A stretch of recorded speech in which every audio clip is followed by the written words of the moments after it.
ये अनजाने में मुझसे कितना घोर पाप हो गया। मैंने वालखिल्य ऋषियों के तपस्या का स्थान बदल दिया। कहीं क्रोध में आकर इन्होंने मुझे श्राप दे दिया तो? पुत्र, अनजाने में ही सही, किंतु भूल तो तुमसे हुई है, और इसके लिए ऋषिवर तुम्हें जो भी दंड देते हैं तुम्हें स्वीकार करना होगा पुत्र। हे नारायण, कहीं मेरी इस भूल के कारण मेरी माँ को बड़ी माँ की दास्ता से मुक्त कराने में मुझे विलंब न हो जाए।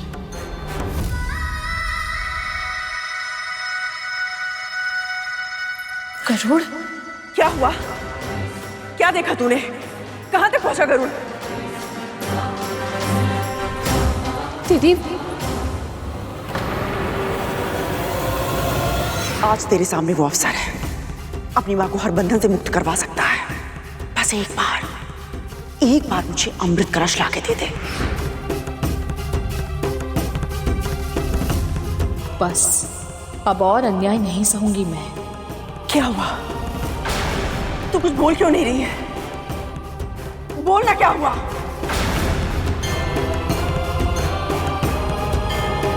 क्या बोलूं? ये बोलूं कि मैं नहीं जानती आपके 1 सहस्त्र पुत्रों के लिए अमृत लाने के प्रयास में मेरा पुत्र जीवित बचेगा भी या नहीं। अब तक आपने मेरे साथ जो भी किया उसे अपना प्रायश्चित समझकर मैं सहती रही। यहां तक कि जब आपने अरुण के जीवन के साथ वो घिनौना खेल खेला, तब भी मैंने आपको नहीं, अपने भीतर की ईर्ष्या को दोष दिया। पर गरुड़ के बारे में ऐसा नहीं होगा। आज तक गरुड़ के साथ जो भी बुरा हुआ है उसका कारण आप ही हैं। यदि अब आपके कारण मेरे पुत्र के साथ कुछ भी बुरा हुआ तो स्मरण रखिएगा दीदी, मैं आपको कभी क्षमा नहीं करूंगी।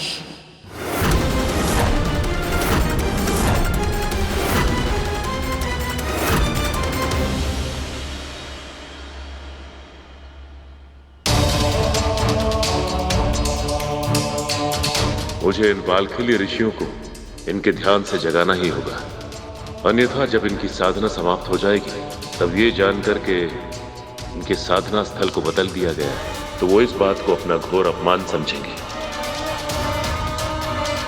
हे प्रभु विष्णु, भूलवश मुझसे कितना बड़ा पाप हो गया।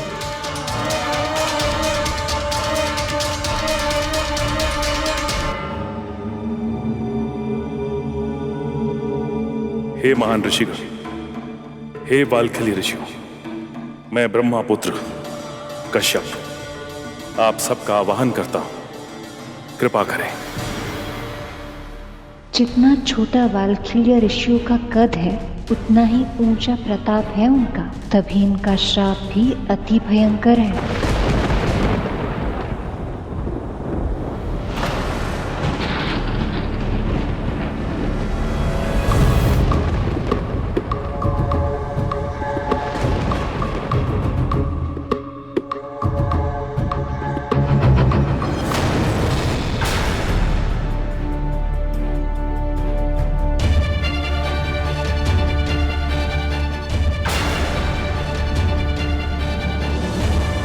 महर्षि कश्यप,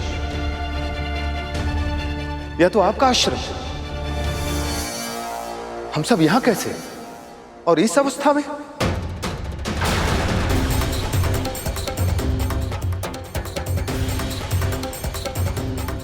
ऋषिवर, इससे पहले कि आप कुछ कहें, मैं आपसे कुछ कहना चाहता हूं।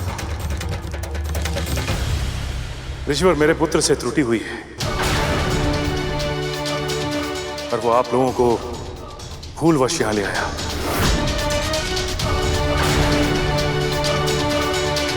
अरुण!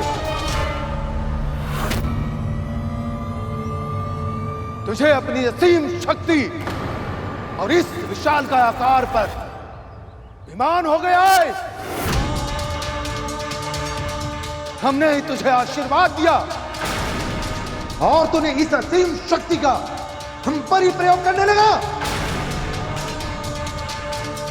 तुझे अभिमान हो गया है गरुड़, तुझे अभिमान हो गया है।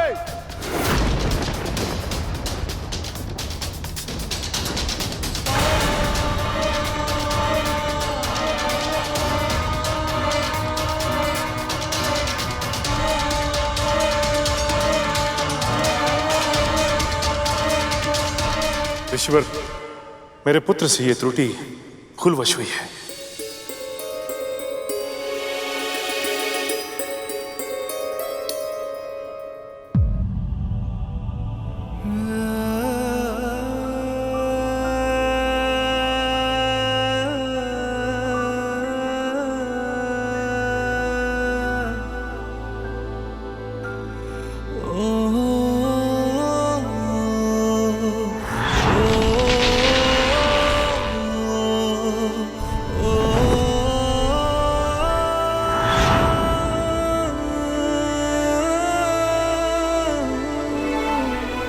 मुझे क्षमा कर दीजिएगा।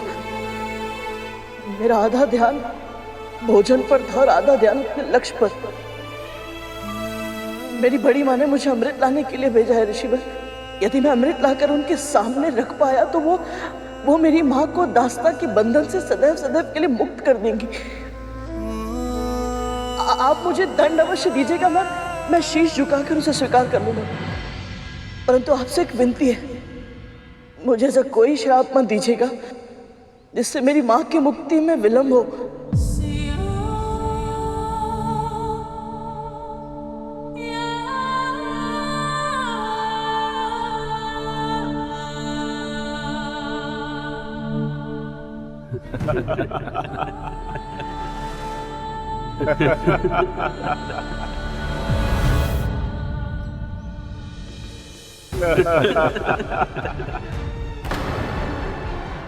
पुत्र गरुड़, हम भला तुम्हें दंड कैसे दे सकते हैं?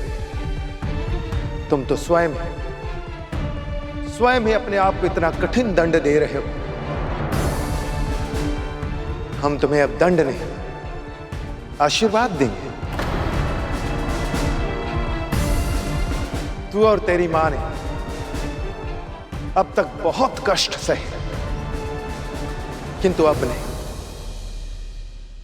जिस लक्ष्य की प्राप्ति के लिए तू इस यात्रा पर निकला है, तुझे वह अवश्य प्राप्त होगा।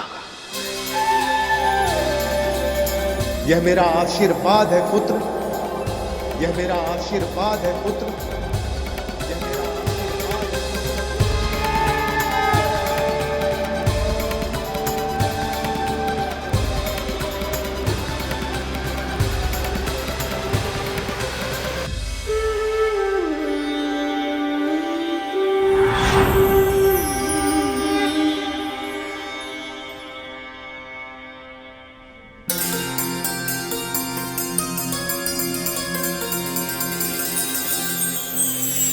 पिताजी, आज्ञा दीजिए।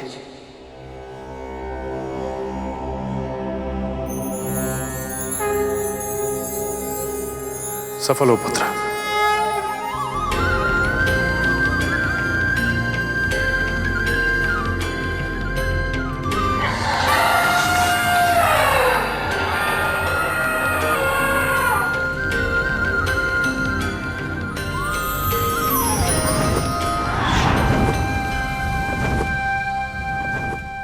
प्रभु, गरुड़ न केवल दंड से बच गया, बल्कि उसने वाल्खील्य ऋषियों का आशीर्वाद भी प्राप्त कर लिया। अब तो इसकी विजय निश्चित है प्रभु। गरुड़ ने सच में आपका मन जीत लिया है देवी, किंतु आप ये ना भूलें कि यदि गरुड़ अमृत पाने में सफल भी हो गया, तब भी अंत में उसे मेरा सामना करना होगा।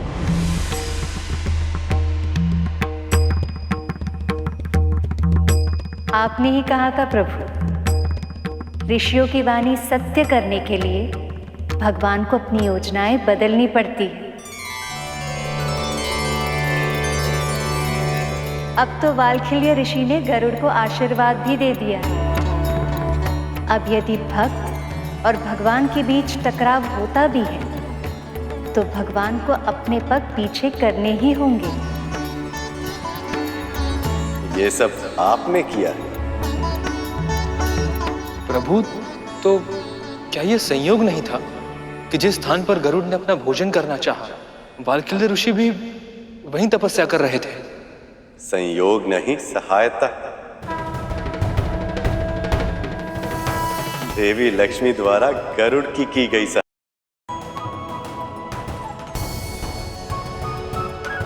हाँ शेष, देवी लक्ष्मी ने ही गरुड़ को स्थान का आभास करवाया था।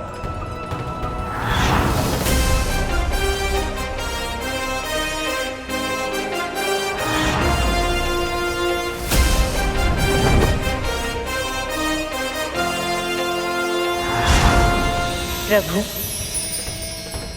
यदि आप देवराज का साथ देंगे तो मुझे भी गरुड़ का साथ देना ही होगा।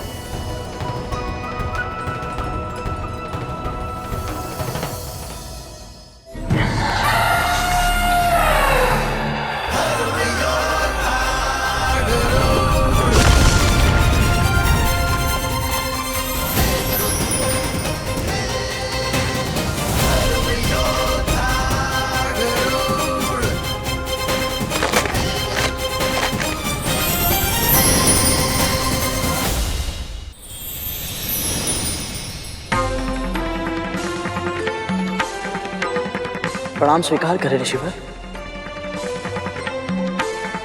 आपका बहुत बहुत धन्यवाद पक्षीराज।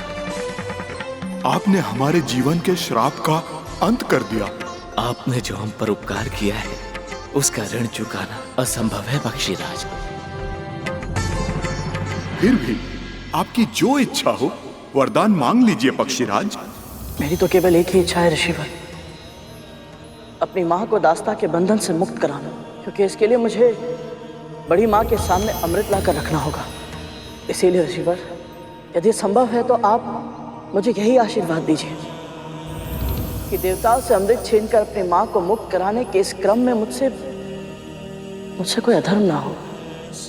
पक्षीराज, ऐसा उपकारी वरदान आज तक हमने किसी और को मांगते हुए नहीं देखा। जो निस्वार्थ भाव से माँ की सेवा करता है वो अनजाने में भी अधर्म नहीं कर सकता। आप निश्चिंत रहें पक्षीराज, इस परीक्षा में आपके धर्म की रक्षा अवश्य होगी। तथास्तु।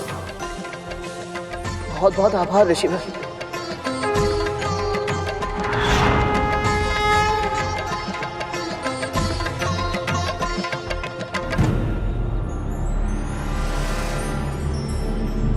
ऋषियों ने वरदान दिया है, इसका अर्थ यह है कि धर्म की रक्षा करने का कोई ना कोई उपाय अवश्य है। परंतु उपाय क्या होगा?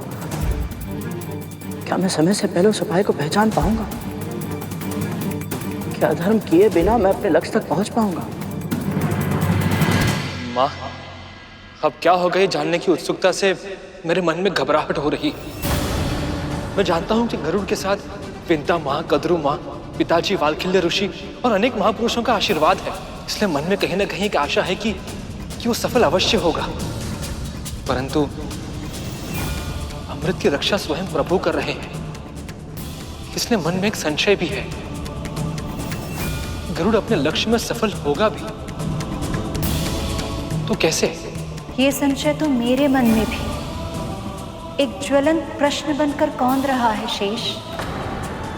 देवराज और गरुड़ का संबंध पहले से ही तनावपूर्ण है, और ऐसे में गरुड़ की मंशा चाहे कितनी भी पवित्र क्यों ना हो, देवराज अमृत पाने की इसके प्रयास को कैसी प्रतिक्रिया देंगे ये तो मैं भी नहीं जानती।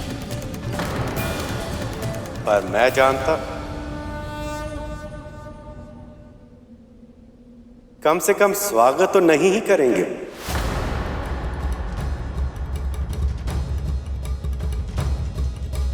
अमृत पान करने के बाद देवताओं के साथ साथ देवराज इंद्र के मन में भी मृत्यु का भय समाप्त हो गया। और जिसके मन में मृत्यु का भय समाप्त हो जाए तो वह अपने शत्रु का सामना करने के लिए किसी भी सीमा तक जा सकता है, विशेषकर तब जब उनका शत्रु उनके अति विशेष शक्ति के स्रोत को ही छीनने आ रहा हो। माँ, यदि ऐसा हुआ तो क्या करेगा गरुड़? कहीं अमृत के लिए देवताओं और गरुड़ के बीच भीषण युद्ध न छिड़ जाए। जितने समय तक स्वर्ग लोक पर हमारा शासन नहीं था, उतने समय में पृथ्वीवासियों को अनेक कष्ट सहने पर विवश होना पड़ा। असुरों के आतंक के कारण हम सभी देवता अपने अपने दायित्व को पूरी तरह निभा नहीं पाए, जिसके कारण अनेक अनुष्ठान अधूरे रह गए। हमें न केवल अतीत में हुए हानि की भरपाई करनी है, बल्कि हमें यह भी निश्चित करना है कि ऐसी विपत्ति संसार पर और हम पर फिर कभी ना आ सके। असुर अभी के लिए छिप अवश्य गए हैं, पर उन्होंने पूर्णतः अपनी हार स्वीकार नहीं की है। वो प्रतीक्षा कर रहे हैं कि हम सभी अपने अपने दैनिक कार्य में व्यस्त होकर असावधान हो जाएं, ताकि वो हम पर आक्रमण कर सके। ऐसा दोबारा नहीं होना चाहिए। यदि हमारी असतर्कता और भूल से अमृत किसी अयोग्य के पास चला गया, तो इतनी कठिनाइयों से सृष्टि में जो हमने संतुलन बनाया है, वह फिर से असंतुलित हो जाएगा। शनिदेव, कृपया आप अपनी सतर्क दृष्टि हम पर सदैव बनाए रखिएगा, ताकि हम कभी अत्यधिक संतुष्ट होकर असावधान हो ना पाए।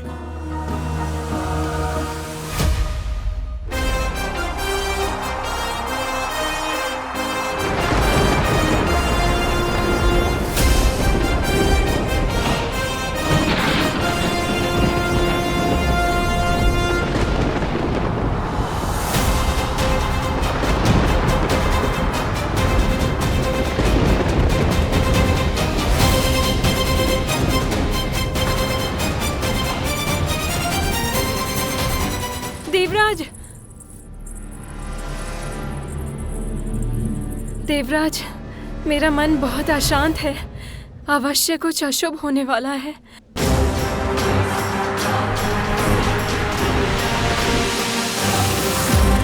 गरुड़ जिस तीव्र वेग से यहाँ आ रहा है, वो अकारण नहीं हो सकता।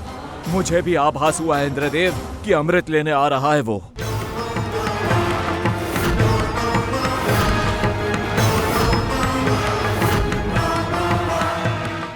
जिस पल तू मेरे नेत्रों के समक्ष अमृत लाकर रखेगा, बस उसी पल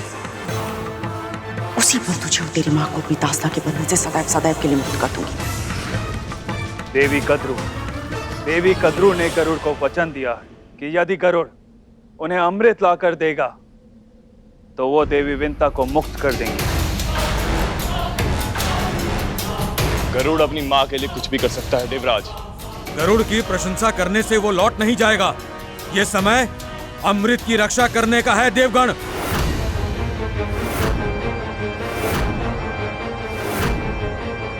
अमृत का सुरक्षा चक्र बहुत कड़ा है पिताजी, उसे गरुड़ कभी नहीं भेद पाएगा। पर मैं उसे अमृत के मुख्य कक्ष तक भी पहुंचने नहीं दूंगा जयंत। उसे मार्ग में ही रोकना होगा।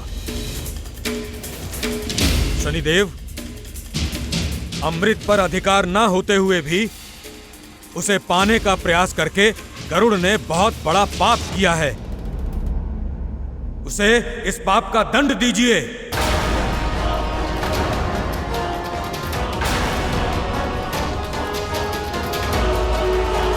देवराज इंद्र आक्रामक हो रहे हैं प्रभु, वो भी समय से पहले और आवश्यकता से अधिक। देवराज की ऐसी प्रतिक्रिया उनकी असुरक्षा के कारण है शेष।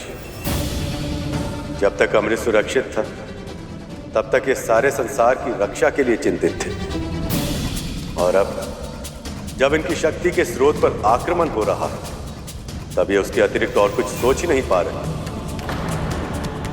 इंद्र ये कभी स्वीकार नहीं करेंगे, पर गरुड़ की शक्ति इंद्र से अधिक है, और इस बात का आभास उन्हें भी है। इसलिए वे अपने प्रतिद्वंदी को कोई अवसर नहीं देना चाहते। मुझे पूरा विश्वास है कि गरुड़ को रोकने के लिए इंद्र अपने सभी साधनों, अपनी संपूर्ण शक्ति का इस्तेमाल करेंगे।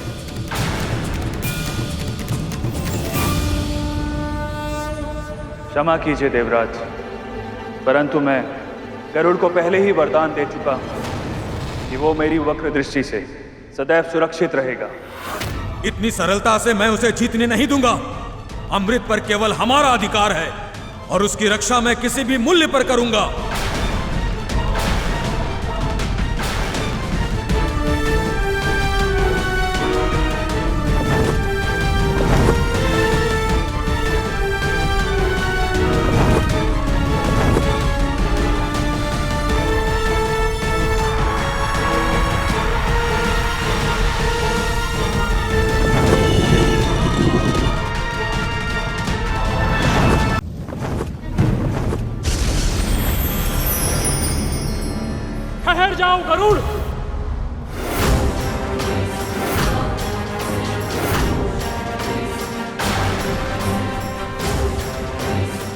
मेरी इस यात्रा का कारण जानते हैं अग्निदेव?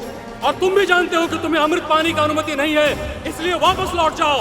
क्षमा कीजिए, परंतु मैं विवश हूँ और कोई उपाय नहीं है मेरे पास।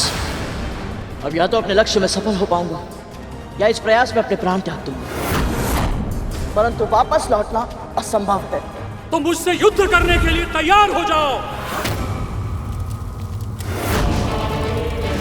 लगता है अग्निदेव मेरी उपस्थिति से क्रोधित है। अब इनके क्रोध का सामना कैसे करूंगा मैं?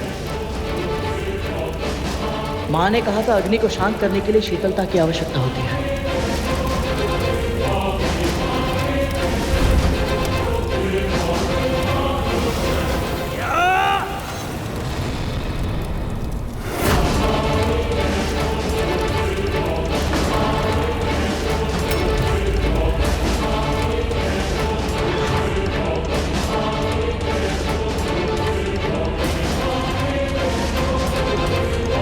क्या हुआ गरुड़?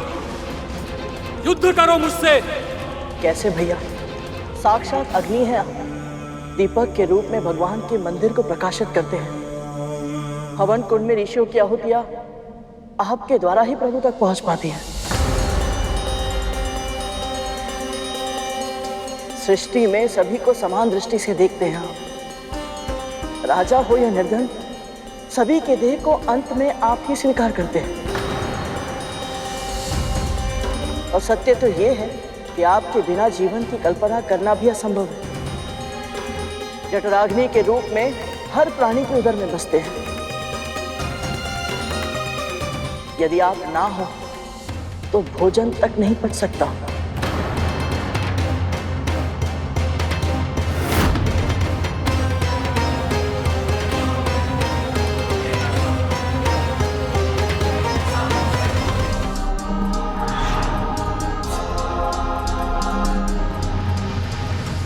इतना सब जानते हो, फिर भी मेरा विरोध कर रहे हो, क्यों?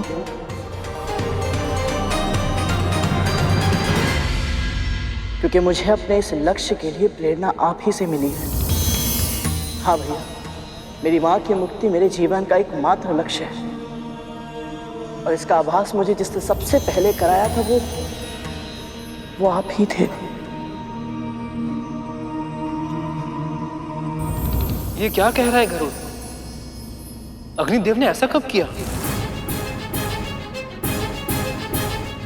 ये जानने के लिए तो हम दोनों भी उत्सुक हैं। जब मैं डिम में था तो मुझे आभा के अतिरिक्त और कुछ समझ नहीं आता था। जब भी माँ मेरे निकट आती थी तो मुझे उष्णता का आभास होता था, और जब भी बड़ी माँ या कोई संकट मेरे समीप आता था तो मेरे पूरे तन में शीतल लहर दौड़ जाती थी। और तब से उचित और अनुचित का भेद जानने के लिए मैंने सदैव अपने भीतर की ऊष्मा का सहारा लिया। जब भी किसी के साथ या विशेषकर मेरी माँ के साथ कुछ अनुचित होता है तो मेरा पूरा तन आवेश में आकर तपने लगता है और प्रतिक्रिया के लिए विवश कर देता है। और जब तक अनुचित को उचित में ना बदल दूं, मुझे शांति नहीं मिलती। इसीलिए मैंने कहा था भैया, आप मेरे मार्गदर्शक हैं। अब आप ही बताइए, भला आपसे युद्ध कैसे कर सकता हूं? मैं तुम्हारी भावनाएं समझता हूं गरुड़, किंतु मैं इसमें तुम्हारी कोई सहायता नहीं कर सकता। मैं नियमों से बंधा हुआ हूं और देवराज इंद्र के आदेश के कारण मुझे अपनी शक्ति का प्रयोग करके तुम्हें रोकना ही होगा गरुड़। सावधान हो जाओ गरुड़।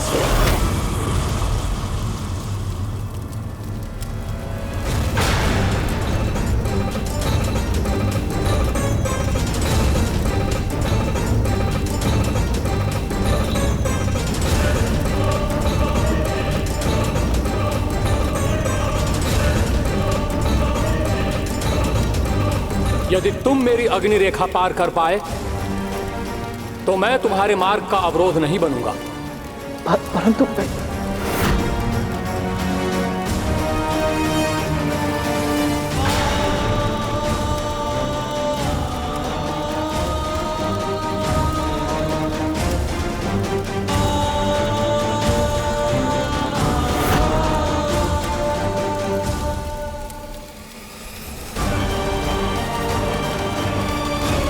प्रभु मेरा मार्गदर्शन कीजिए ताकि अपने गुरु नर नारायण से ली शिक्षा की मैं लाज रख सकूं। ओम नमो भगवते वासुदेवाय। ओम नमो भगवते वासुदेवाय। ओम नमो भगवते वासुदेवाय। ओम नमो भगवते वासुदेवाय। ओम नमो भगवते वासुदेवाय।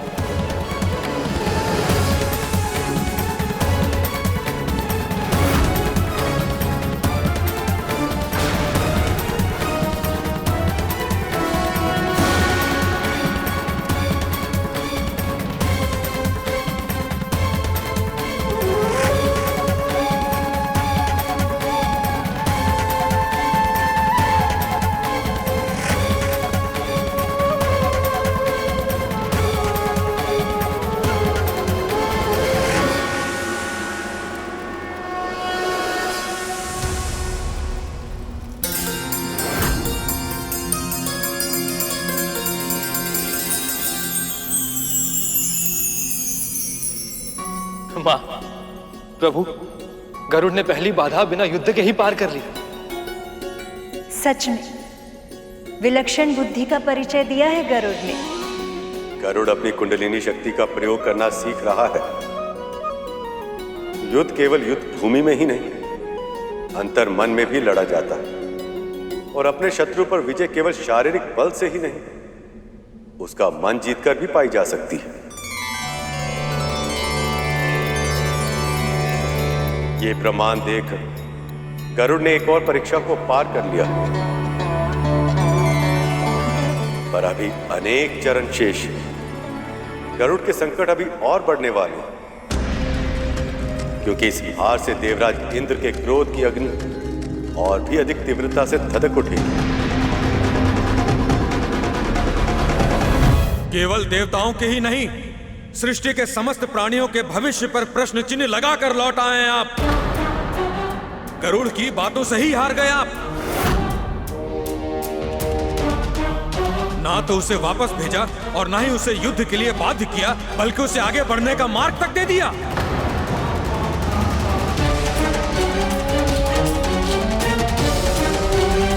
आप चिंता मत कीजिए देवराज, मैं भी जाकर उसे उसकी धृष्टता के लिए दंड दूंगा। हाँ देवराज, आप बस आज्ञा दीजिए, मैं भी उस गरुड़ को उचित पाठ पढ़ाने के लिए व्याकुल हूं। नहीं देवगण,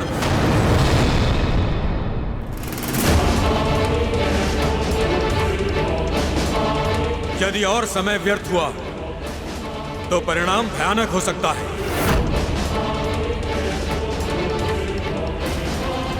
मैं स्वयं जाऊंगा उसका सामना करने।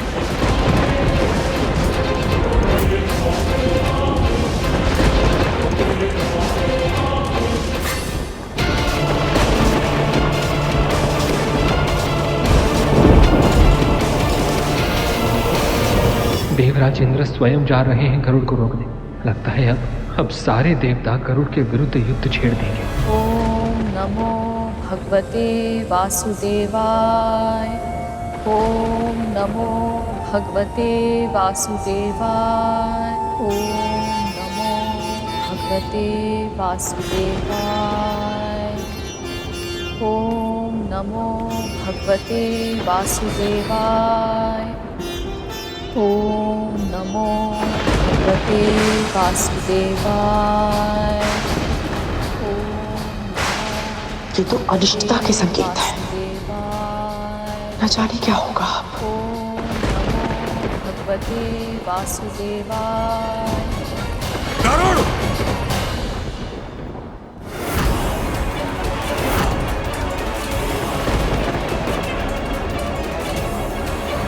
ऋषि कश्यप को अगली संतान के रूप में ऐसा पुत्र देना जो इंद्र से सहस्त्र गुना अधिक शक्तिशाली और बुद्धिमान हो।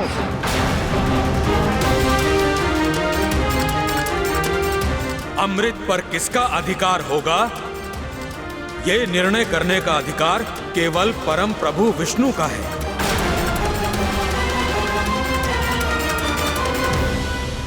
और ये जानते हुए भी तुम अमृत चुराने चले आए। मैं जानता हूँ देवराज कि मैं अनधिकार से आया हूँ, परंतु अमृत मेरी माँ की मुक्ति के लिए आवश्यक नहीं होता तो मैं ऐसा कभी नहीं करता। आप बड़े हैं, इसलिए मैं आपसे हाथ जोड़कर विनती करता हूँ देवराज, अपने हृदय की विशालता का परिचय दें और मुझे अमृत ले जाने दीजिए। तुम्हें अमृत ले जाने दूं? ले जाना तो दूर गरुड़, अब तो मैं तुम्हें कभी अमृत की ओर देखने तक नहीं दूंगा। तुम्हारे स्वार्थ के कारण संपूर्ण जग को संकट की अग्नि में झुलसने नहीं दूंगा मैं। स्वार्थ? जिसे आप स्वार्थ कह रहे हैं वो मेरे लिए सबसे बड़ा धर्म है देवराज। यदि मेरे स्थान पर आप होते और मेरी माँ के स्थान पर आपकी माँ दास्ता के बंधन में बंधी होती तो क्या आप ये प्रयास नहीं करते? ये सृष्टि भावनाओं में बंधकर नहीं, न्याय और धर्मों के नियमों से बंधकर चलती है गरुड़। बातें बहुत हो चुकी गरुड़, अब यदि तुम्हें आगे जाना है तो मुझसे युद्ध करके मुझे युद्ध में पराजित करना होगा।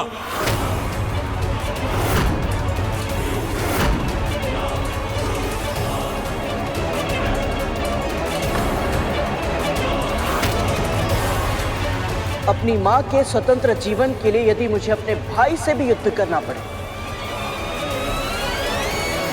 तो मैं पीछे नहीं हटूंगा।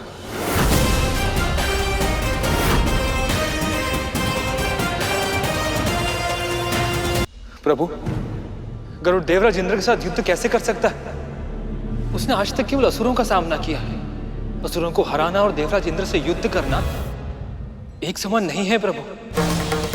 असुर शीघ्र ही आवेश में आ जाते हैं। उनका क्रोध उनसे 2 पग आगे चलता है और बुद्धि 2 पग पीछे। परंतु देवराज इंद्र में यह अवगुण नहीं है। संसार के श्रेष्ठतम गुरुओं ने उन्हें युद्ध नीति सिखाई है। वर्षों का अनुभव है उनके पास। शेष का कथन सत्य है प्रभु। वरदान के कारण गरुड़ का शारीरिक बल देवराज इंद्र से अधिक अवश्य है, पर युद्ध कला का अभ्यास, युद्ध नीति का ज्ञान, युद्ध विद्या का कौशल केवल देवराज इंद्र के पास है। ऐसे में देवराज का पक्ष गरुड़ की तुलना से अधिक भारी है। अब आपको ही कुछ करना होगा प्रभु। आप दोनों ये भूल रहे हैं कि इस युद्ध में जाने से पहले गरुड़ नर और नारायण के मार्गदर्शन अपनी कुंडलिनी को जागृत किया। अब उसे जिस भी विद्या के ज्ञान की आवश्यकता होगी वह उसे स्वयं अर्जित कर सकता है, यदि वह सही दिशा में अपना ध्यान केंद्रित करे तो। वैसे इतने बड़े प्रतिद्वंदी और अपने बड़े भाई को सामने पाकर गरुड़ अपना ध्यान केंद्रित कर पाएगा या नहीं, यही होगी उसकी वास्तविक परीक्षा।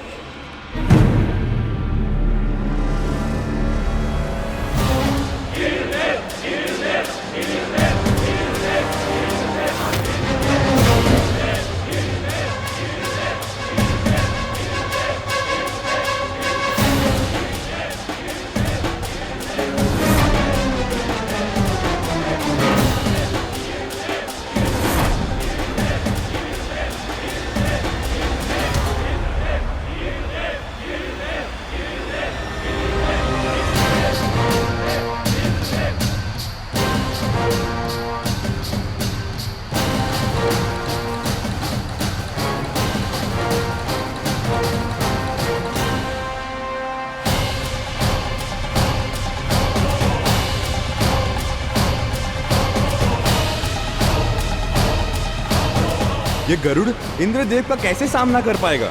अमृत ग्रहण करने के पश्चात देवराज अमर है, वो इस पक्षी के प्राण शीघ्र हर लेंगे।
तो अशुभ संकेत है माँ।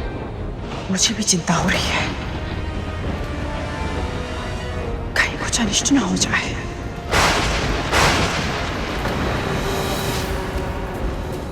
ओम नमो भगवते वासुदेवाय। ओम नमो भगवते वासुदेवाय।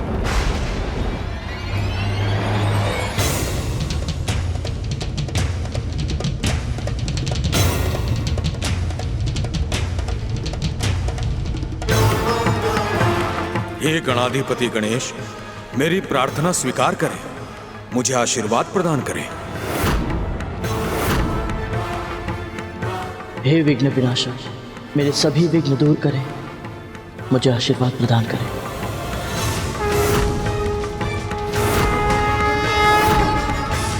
दोनों एक साथ गणेश को स्मरण कर रहे हैं। अब गणेश किसे देंगे अपना आशीर्वाद?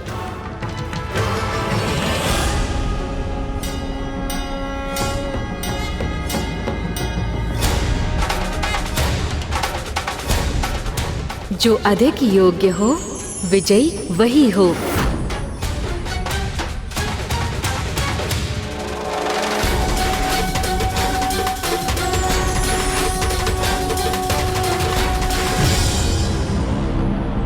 पिताजी, मुझे आशीर्वाद प्रदान करें। पिताजी, मुझे आशीर्वाद प्रदान करें।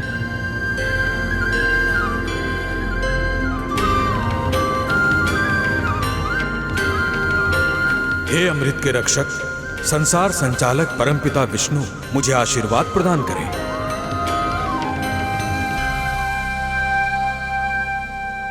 संसार की हर माँ के सम्मान के रक्षक परमपिता विष्णु, मुझे आशीर्वाद प्रदान करें।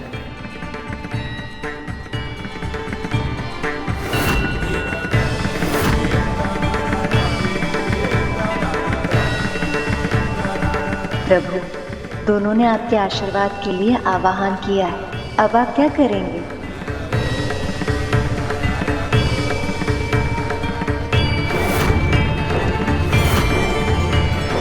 धर्म की जय हो।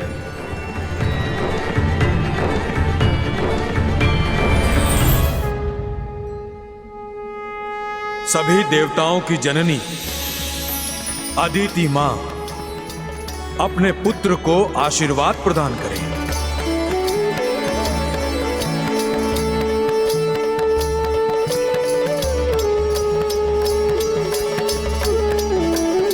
हे ललिता मां, पार्वती मां, लक्ष्मी मां, अदिति मां, तिथि मां, बड़ी मां, अविंता मां,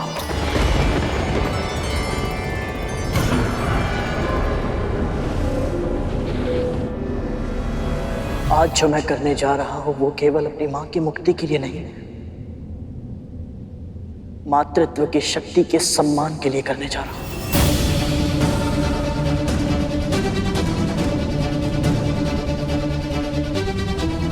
अपना आशीर्वाद प्रदान करें।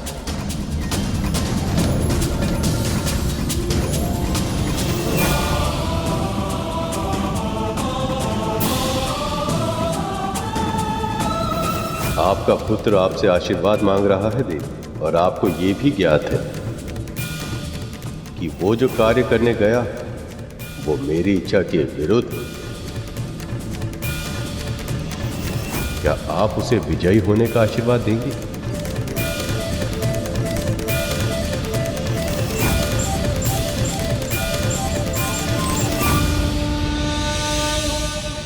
अपनी मां की मुक्ति के लिए नहीं, मातृत्व की शक्ति के सम्मान के लिए करने जा रहा हूं।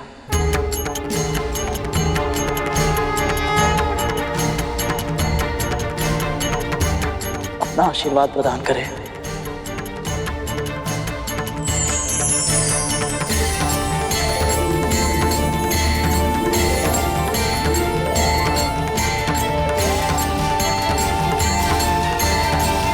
मेरा आशीर्वाद सदैव तुम्हारे साथ है गरुड़। प्रभु, मैं उस पुत्र को क्या आशीर्वाद दे सकती हूँ जो स्वयं मुझे वरदान स्वरूप मिला है। आज पहली बार मैं गरुड़ की जीत की कामना कर रही हूँ। हे प्रभु, उसे सफल करना।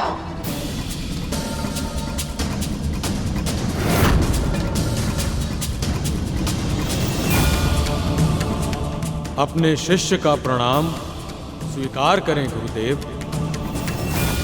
मुझे आशीर्वाद प्रदान करें।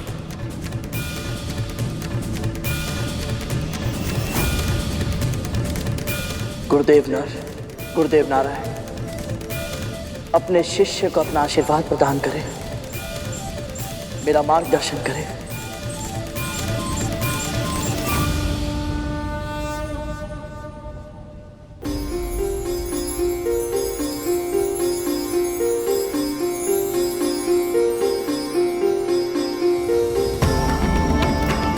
इंद्र के साथ द्वंद्व करना गरुड़ के लिए बहुत ही कठिन साबित होगा, किंतु हम उसकी सहायता करने का प्रयास करेंगे।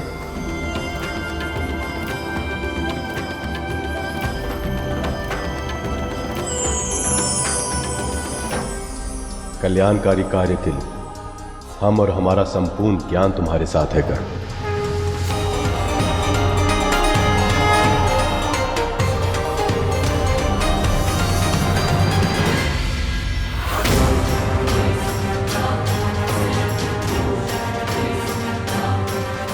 गरुड़ की शक्ति असीम है, किंतु इंद्र का अनुभव गरुड़ को हानि पहुंचा सकता है। अब नियति ही तय करेगी गरुड़ का भविष्य।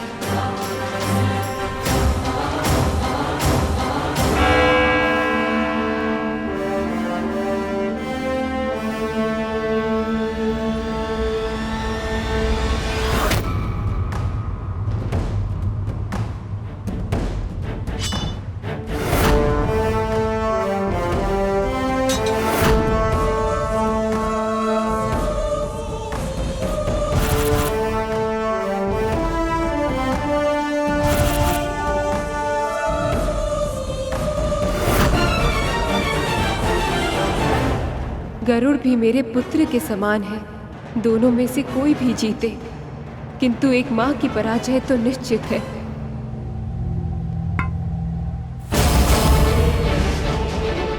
मुझे तो तलवार चलाना भी नहीं आता, किंतु मां को दास्ता से मुक्त कराने हेतु मुझे लड़ना ही होगा।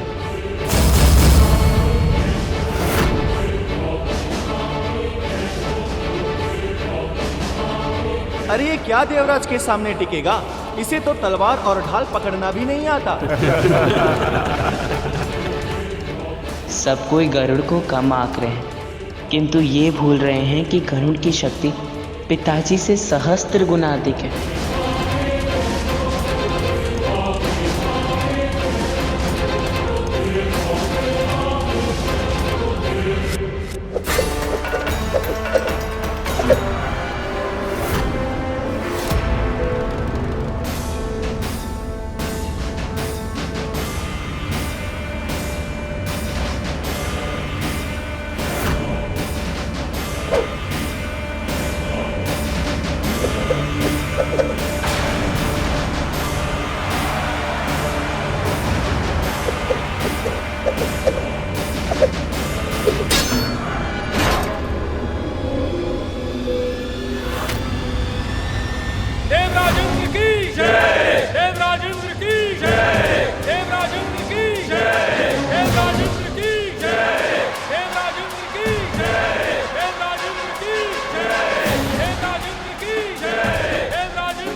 मैं असहाय हूँ प्रभु, मेरी सहायता करें, मुझे कोई मार्ग दिखाइए।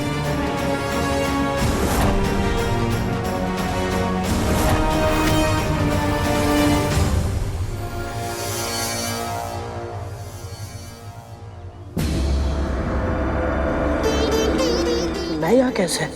हमने ही तुम्हारे एक अंश का आवाहन किया है गरुड़, ताकि तुम्हारा मूल स्वरूप जब देवराज इंद्र से युद्ध कर रहा हो, उन्हीं क्षणों में वही युद्ध की कला हम तुम्हें यहां सिखा सकें।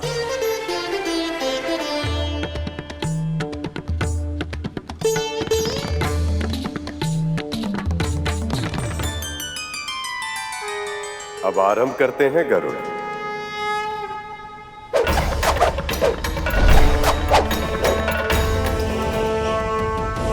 ये ढाल और तलवार तुम्हारे हाथ का भाग बन जानी चाहिए गरुड़, ऐसे जैसे कोई बाहरी वस्तुएं नहीं, तुम्हारे हाथ का विस्तृत अंग। तब तुम इसका संचालन अपनी इच्छा के अनुसार मुक्त भाव से कर पाओगे।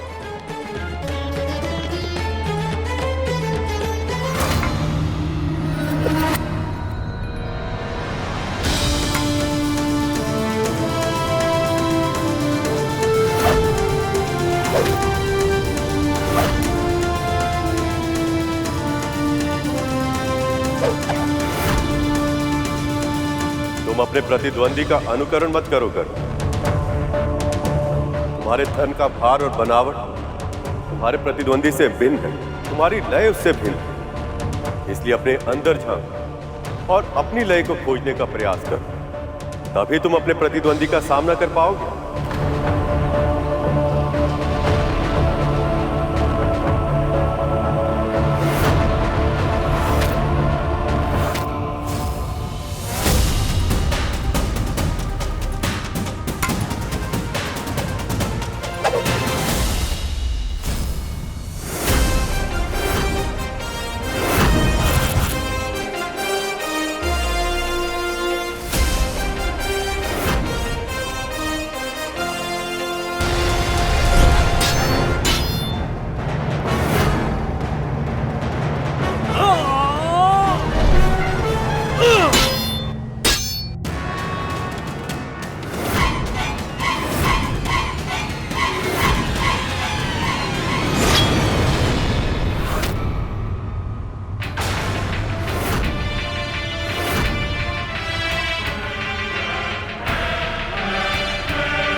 मुझे लगा था कि गरुड़ देवराज इंद्र के सामने एक क्षण भी नहीं ठहर पाएगा।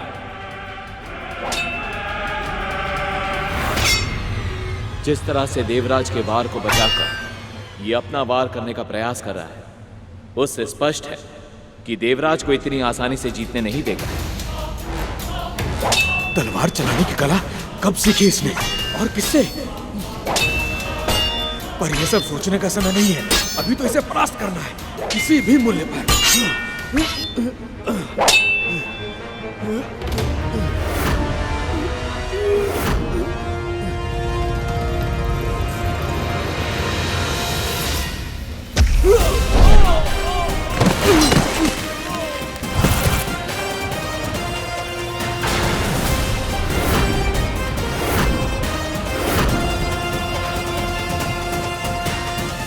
गरुड़ ने जो निश्चय किया है वो कार्य वो अवश्य पूरा करेगा।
देवराज इंद्र हार गए? पराजित हुए देवराज। गरुड़ की विजय हुई। असंभव को संभव कर दिखाया गरुड़ ने।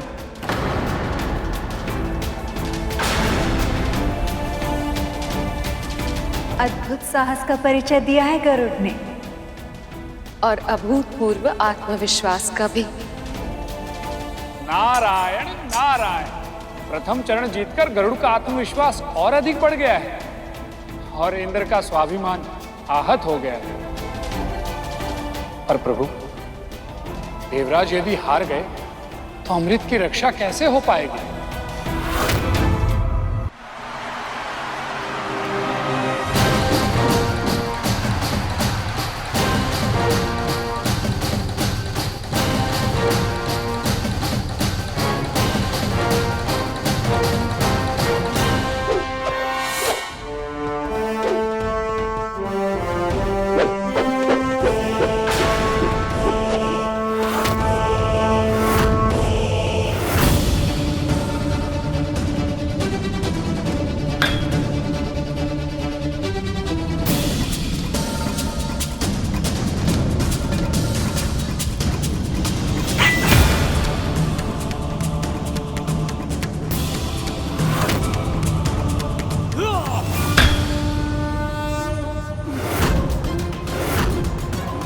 अब आनंद आएगा। सत्य कहा वरुण देव। गदा युद्ध में पिताश्री की दक्षता किसी से छुपी नहीं है। अब ये अवश्य ही गरुड़ को हराएंगे। गरुड़ ने आज तक कभी गदा को छुआ भी नहीं था। इस चरण में अपनी रक्षा कैसे कर पाएगा वो?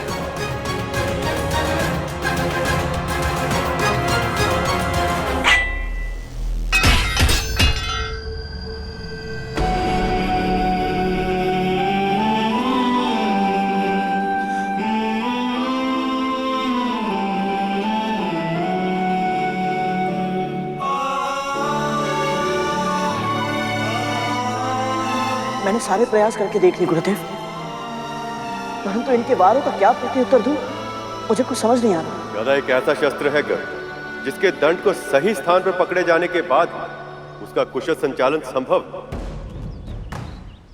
किंतु स्मरण रहे, तुम्हारी शक्ति केवल गदा पर ही व्यय होनी चाहिए, समस्त तन पर नहीं।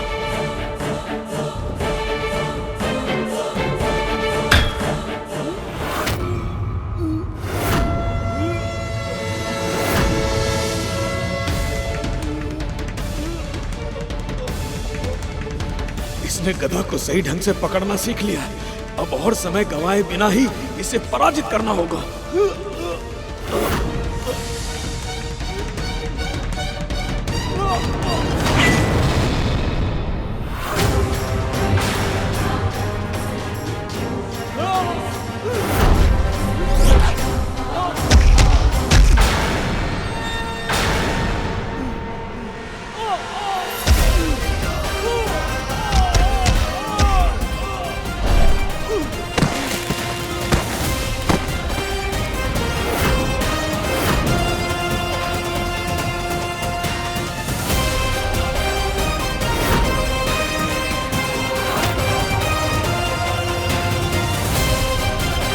अद्भुत गरुड़, अद्भुत। इतना बल, ऐसा अविश्वसनीय सामर्थ्य।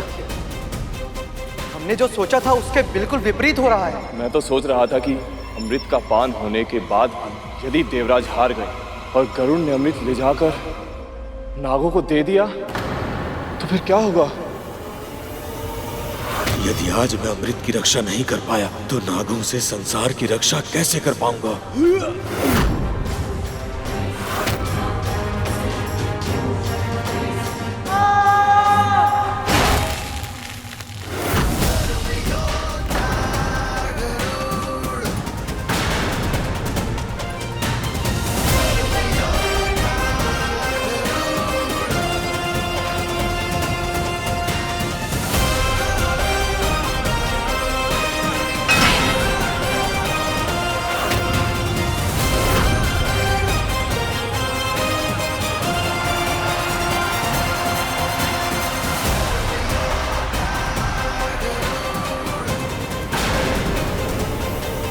इसने तो हारे हुए द्वंद्व को जीत में परिवर्तित कर दिया।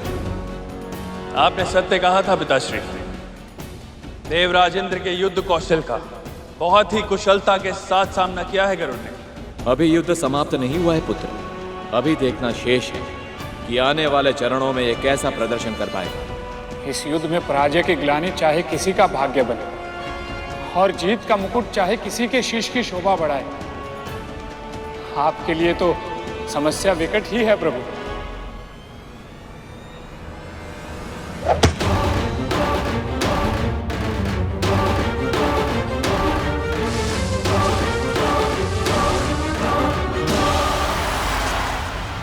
बस बहुत समय नष्ट हो चुका। अब इस अहंकारी का अहंकार तोड़ना ही होगा। बस बहुत समय नष्ट हो चुका। अब यह युद्ध समाप्त करना ही होगा। इस तरह हुंकारने और क्रोध प्रदर्शित करने से मल्ल युद्ध नहीं जीते जाते। वार करो गरुड़।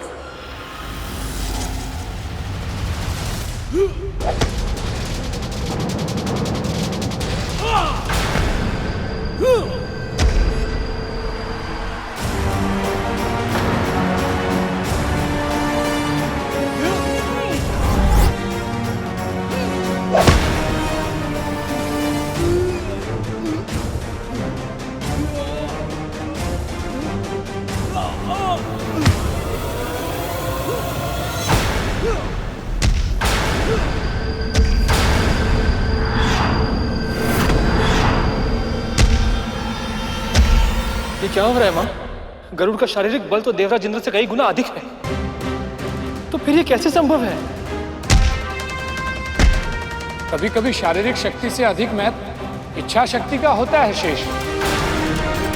गरुड़ ये युद्ध अपनी माँ की मुक्ति के लिए कर रहा है, पर देवराज इंद्र भी तो संसार में शांति की स्थापना के लिए और सभी प्राणियों की सुरक्षा जैसे पवित्र उद्देश्य के लिए संघर्ष कर रहे हैं। अतः अपनी अपनी दृष्टि में दोनों के ही कारण उचित हैं।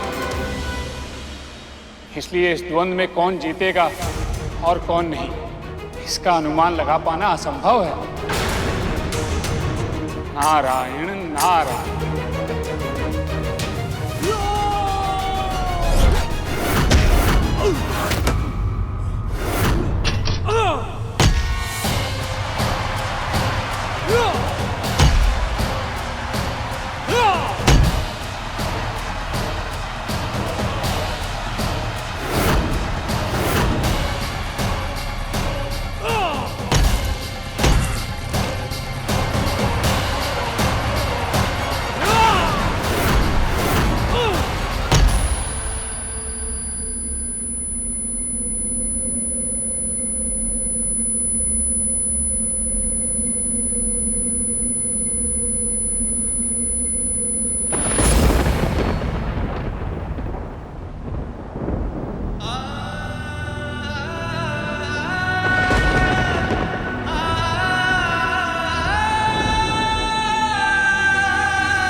देवराज इंद्र की जय।